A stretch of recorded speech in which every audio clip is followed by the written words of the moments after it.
Twyla with My Bilingual Life. I want to help you become bilingual. Today, I want to give you 10 tips on learning a language. Now, these are some of the things that I did when I was learning Spanish, and they're things that you could do too. And the technology today makes them even easier. I grew up in a small Midwestern town, and there was not a lot of diversity in our community. But I really wanted to learn Spanish. I remember my 6th grade teacher made special lessons to try and help me learn some of the Spanish that she had learned when she was in college. But I really didn't get a chance to start studying Spanish until I was in high school. I really wanted to learn, and I took my lessons outside of the classroom. I went above and beyond with my lessons, and now I am bilingual. Tip 1, listen to the radio in your target language.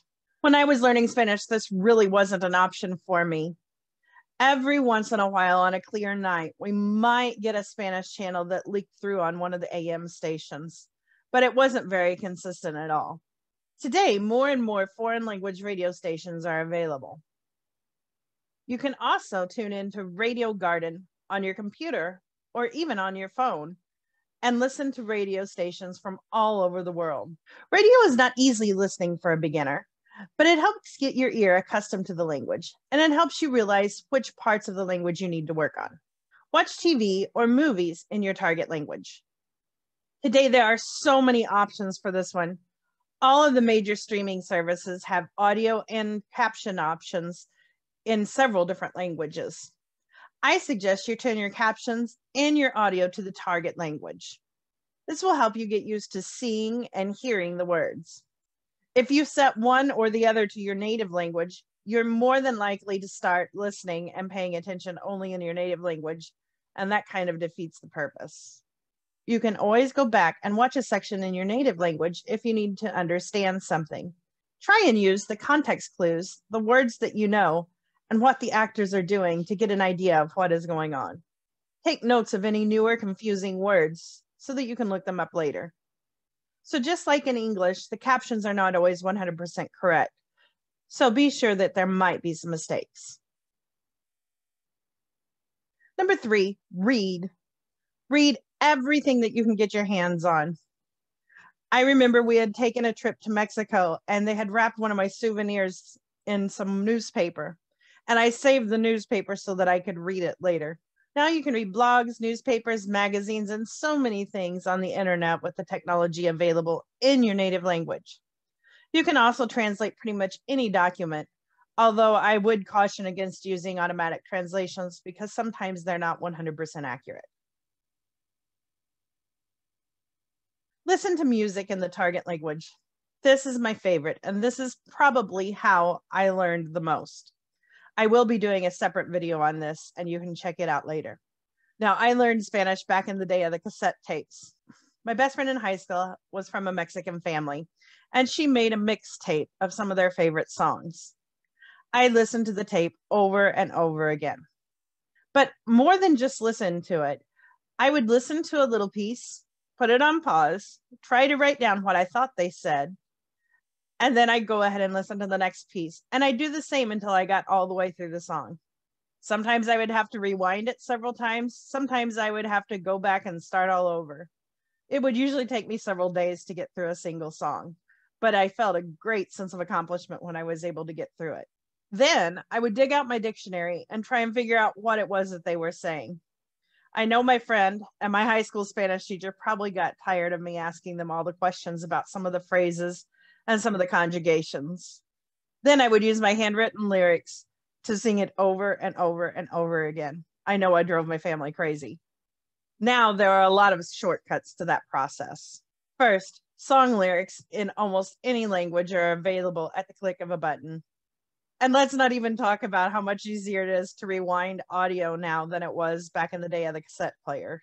Although I will say by the time I was done, I had the skill pretty down pat. I absolutely love Amazon Music. If you listen to Amazon Music on a device that has a screen, like your computer or your TV, many of the songs have an option for you to watch the lyrics as the song plays, kind of like karaoke. I love this for learning a language. In fact, I'm starting to use this process again with working on my Italian. Next, who uses a dictionary anymore? You can just use Google or even your other devices, your telephone, to get a decent translation most of the time. Although I don't think I would have had the same results in my learning had I used these shortcuts. I think doing these manually really made a difference in my learning. I would have loved to have had the correct lyrics to be able to check my accuracy, and the same with Google Translate. It would have been great to have a way to check my work. Number 5, practice with native speakers or other learners. Again, this is something that was a little difficult for me due to the lack of diversity in my community where I grew up. There was a Mexican restaurant that was ran by native speakers. So I like to have the challenge of trying to order my food and communicate with them in Spanish. Some of them are even still friends today. My best friend was from a Mexican family and she spoke some Spanish. I know she got tired of me asking her questions all the time. If you're watching, I love you, Gloria. Finding people in your community may be challenging due to the geography. But with the internet, you have many, many options. There are tutoring sites where you can have conversations with native tutors in whichever language that you would choose. You can find Facebook learning groups as well. Granted, if the communication is online, you maybe practice your reading and writing more so than your conversation. Some of the practice areas also offer video chat options. Later, as I met more and more people that spoke Spanish, and especially the people that did not speak English, my learning skyrocketed. When I was forced to speak only Spanish, I learned a lot more. However, I will say I don't think I would have had the same success had I not previously been studying the vocabulary and the grammar as well. You have to spend time in all areas of a language in order to truly make progress. There are 6 parts of language: reading, writing, listening, speaking, grammar, and culture. I have a video on this. You can listen to it here. Number 6, connect your learning with everyday experiences. Every person has their own catalog of experiences. Use those for your language learning. For example, I used to breed horses, so I knew a lot of the very specific vocabulary for that. However, when it comes to sports, I may not know all of the vocabulary. I may not even know it in English, as I'm not much of a sports fan. Use whatever clues or reminders your brain needs to help you call the learning back. The way you remember a word may be completely different than how I remember it, but the only thing that really matters is if you can recall the word when you need it. Number 7, use language tricks to help you remember. Do you remember the colors in the rainbow? How many of you thought Roy G. Biv? That's called a mnemonic device. Those are things that help us remember things. You can come up with your own mnemonic devices to help you remember words. One little trick that I use is for the word for the color pink. In Spanish, pink is rosa. To me, that sounds like a rose. So in my mind, when I think of the color rosa, I imagine a pink rose. And I can remember rosa because it looks like a rose. Also, I know a lot of people remember gato by thinking cat-o. So you can remember some of these silly little things to help your brain call back information. Here again, your trick may be completely different than mine, but the important thing is that we recall the correct word. Over time, you don't have to rely on these tricks as much, but they're especially helpful when you're first starting out. Number 8, visualize the words. Flashcards are a great resource. They're especially helpful if you create your own by writing the word and either drawing or printing a picture that works. I have several different sets of flashcards available on my Teacher Paid Teachers store. However, making your own cards gives you a sense of ownership. And unless you're really short on time, I would suggest making your own. This helps you have a mental image of the picture at the same time. And obviously this doesn't work for all words. Some of them are more abstract, but you can come up with your own mental image that helps you remember the word. The more connections you make in your brain, the easier it will be for you to recall the words when you need them. Right. For me, When I write something, it helps me remember much easier. I write things down constantly. And it's also important for me to write it with pen and paper, not necessarily to use the computer. There's just something about writing on a piece of paper that, for me, helps me be able to remember something. When I was learning Spanish, I would write down every question on our homework, and I would write down every translation. Now, our teacher did not require that much of us, but I went above and beyond because I really wanted to learn. And I knew that if I wrote it, I would be more likely to remember it. I would write notes to my friend in Spanish. I would try and write in my journal in Spanish, although that got me in trouble because my mom thought I was trying to be sneaky. If you're texting in your target language, I suggest that you use correct grammar and spelling. Don't use the text talk until you get a good grasp of the language. Number 10, have fun.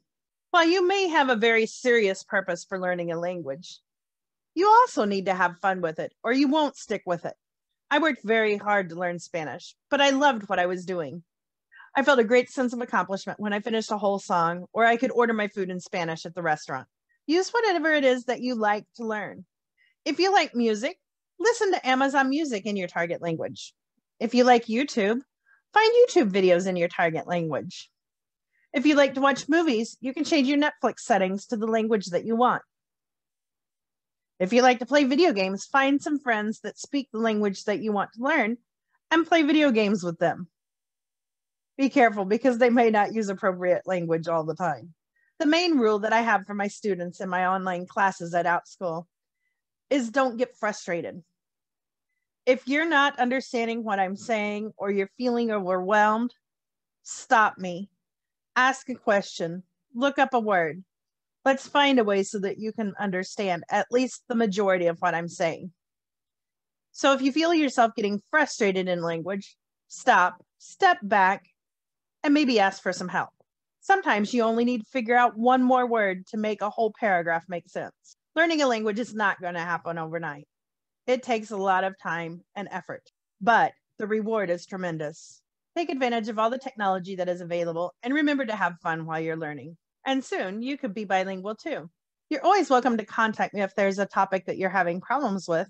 If I can help you directly, I'll be happy to do that, or I may create a video on the subject. If I can't help you, I'll at least do what I can to point you in the right direction of getting answers. If you haven't subscribed to my channel already, please make sure that you subscribe. That's the best thing that you can do to help me out to bring you more great lessons. I hope to see you soon. Nos vemos.